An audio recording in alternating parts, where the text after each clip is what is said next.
श्रीराम समर्थ. प्रस्तुत आहेत श्री ब्रह्मचैतन्य महाराज गोंदवलेकर यांची प्रवचने. सादर करती कुमारी केतकी नितीन गोरे. प्रवचन क्रमांक 95. संत कसे असतात.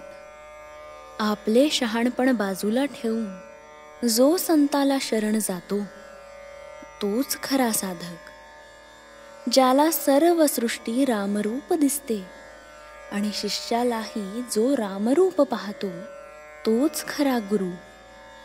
सद्गुरु कधीही मिंधेपणाने वागत नाही आणि त्याला भीतीचा लवलेशही नसतो. आपला शिष्य कोणत्या आध्यात्मिक भूमिकेवर आहे हे संतांना कळते. देहबुद्धीचे लोक विषयाचे दास असतात, पण संत मात्र विषयावर मालकी गाजवतात. संतांजवळ जे समाधान असते ते आपल्याला लाभते किंवा त्यांची आवड उत्पन्न झाली म्हणजे संतांची प्रचिती आली असे समजावे. औषध काय आहे हे न कळता सुद्धा रोग्याने ते श्रद्धेने घेतले तर त्याला गुण येतो. किंवा एखाद्याला स्वयंपाक करता आला नाही तरी त्याला अन्नाची चव समजते आणि तो पोटभर जेवू शकतो. त्याचप्रमाणे एखाद्याला ज्ञानाचा अनुभव येईल, पण शब्दाने त्याला तो सांगता येईलच असे नाही. मीठ खारट आहे याचे जसे आपल्याला दुःख होत नाही, त्याचप्रमाणे जगामधल्या लढाया, हाणामाऱ्या, सज्जनांचा छळ, संकटे यांचे संतांना वाईट वाटत नाही.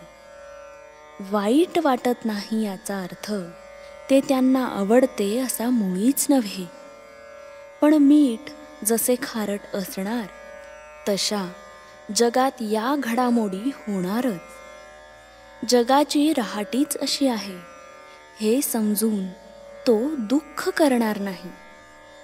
किंबहुना मीठ फार झाले तर खारटपणा जसा सहन होत नाही तसे त्यालाही होईल.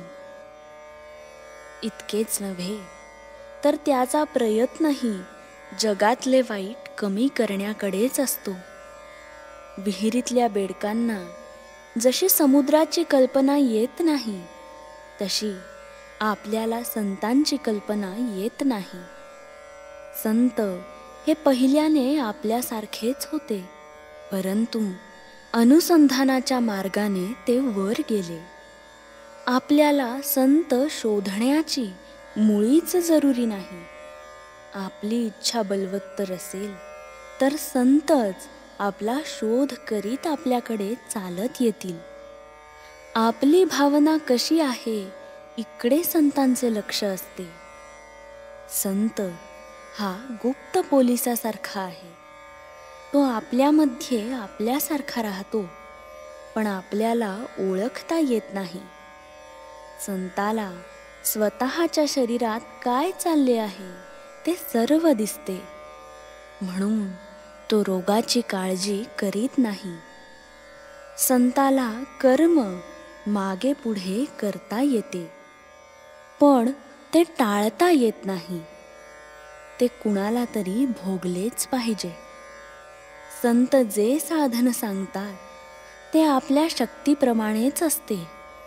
संत जो बोध सांगतात त्याचे आपण थोडे तरी पालन करूयात. संत हा जसे बोलतो तसे वागतो. आपण बोलतो चांगले आणि वागतो मात्र त्याच्या उलट. श्रीराम समर्थ.